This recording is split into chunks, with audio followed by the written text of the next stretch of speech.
Social മീഡിയയിൽ വളരെയധികം വൈറലായി നിന്ന രേണു സുധി ഇതാ ഇപ്പോൾ ബിഗ് ബോസിലേക്ക് നടന്നെടുക്കുകയാണ്. മലയാളികളായ നമ്മളെല്ലാവരും വളരെ വളരെ ആകാംക്ഷയോടെ കാത്തിരിക്കുന്ന നിമിഷമാണിത്. രേണു സുധി എങ്ങനെയായിരിക്കും ബിഗ് ബോസിൽ രംഗപ്രവേശം ചെയ്യുക, എങ്ങനെയായിരിക്കും അവിടുത്തെ രേണു സുധിയുടെ കളികളൊക്കെ എന്ന് ആകാംക്ഷയോടെ കാത്തിരിക്കുന്ന മലയാളികൾ ഇതാ രേണു സുധിക്കായി കാത്തിരിക്കുന്ന നിമിഷം അടുത്തിരിക്കുകയാണ്. എല്ലാവരും രേണു സുധിയെ ഇവിടെ കിടന്ന് സോഷ്യൽ മീഡിയയിൽ കിടന്നുകൊണ്ട് എല്ലാവരും എന്തൊക്കെയാണോ പറഞ്ഞു കൂട്ടിയെന്ന് ഇപ്പോൾ അവർക്ക് തന്നെ അറിയത്തില്ല. ഈ പറഞ്ഞു രേണു സുധി എവിടെ എത്തി? ഇപ്പോൾ ബിഗ് ബോസിലേക്ക് നടന്നെടുത്തിരിക്കുകയാണ്. അതാണ് രേണു സുധിയുടെ കഴിവ്. രേണു സുധിയെ കുറിച്ച് കുറ്റം പറഞ്ഞവരും നുണ പറഞ്ഞവരും രേണു സുധിയെ എല്ലാവരെയും ഭീഷണിപ്പെടുത്തിയതും രേണു സുധി ഈ കണ്ടതെല്ലാം ഇവിടെ കിടന്ന് ഈ മായാജാലങ്ങൾ ഉണ്ടാക്കിയതും മൊത്തം ഒരേ ഒരു ലക്ഷ്യത്തിനായിരുന്നു. നിങ്ങൾ മനസ്സിലാക്കുക, അതായത് ബിഗ് ബോസ് എന്ന വൻ ലക്ഷ്യം. ബിഗ് ബോസിലേക്ക് കയറിക്കൂടിയാൽ രേണു സുധിക്ക് അറിയാം ജീവിതം രക്ഷപ്പെടുമെന്ന്. അത് തന്നെയായിരുന്നു രേണു സുധിയുടെ മാസ്റ്റർ പ്ലാൻ. രേണു സുധി അതിൽ വിജയിച്ചിരിക്കുമെന്ന് നമ്മൾ കണ്ടെത്തിയിരിക്കുന്നു.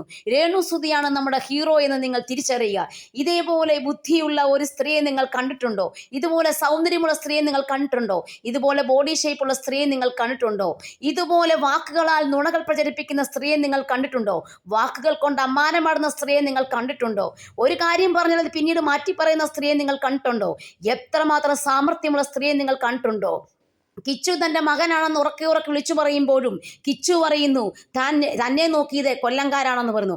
അപ്പോഴും രേണു സുധി പറയുകയാണ്, ഇല്ല, ഞാനാണ് അവനെ നോക്കിയത്, എൻ്റെ മകനാണ് അവൻ, എൻ്റെ മൂത്ത മകനാണ് അവൻ എന്ന് ഉറക്കെ എല്ലാ ഇൻ്റർവ്യൂവിലും പറയുകയാണ്.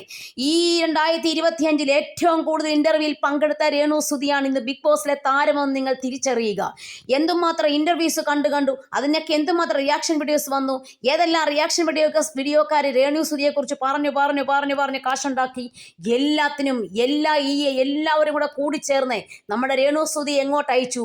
ബിഗ് ബോസ് ചെന്നൈയിൽ, അതായത് ബിഗ് ബോസ് മലയാളം സീസൺ 7 അതിനകത്തെ ബെസ്റ്റ് മത്സരാർത്ഥിയായിട്ട് രേണു സുധിയെ തിരഞ്ഞെടുത്തിരിക്കുന്നു. രേണു സുധി ഇനിയും കളിക്കും. നിങ്ങൾ രേണു സുധി കളികൾ കാണാൻ പോകുകയാണ്. കളി എന്താണെന്ന് നിങ്ങൾ പഠിക്കാൻ പോകുകയാണ്. കളി എന്താണെന്ന് നിങ്ങൾക്കറിയില്ല. രേണു സുധി കളിച്ചാൽ ഇങ്ങനെ ഇരിക്കും, രേണു സുധിയോട് കളിച്ചാൽ ഇങ്ങനെ ഇരിക്കും. അതാണ് രേണു സുധി, മലയാളികളുടെ രേണു സുധി. നിങ്ങളെല്ലാവരും വളരെ ആകാംക്ഷയോടെ കാത്തിരിക്കൂ. രേണു സുധി നിമിഷം ഇതാ എത്തിയിരിക്കുന്നു.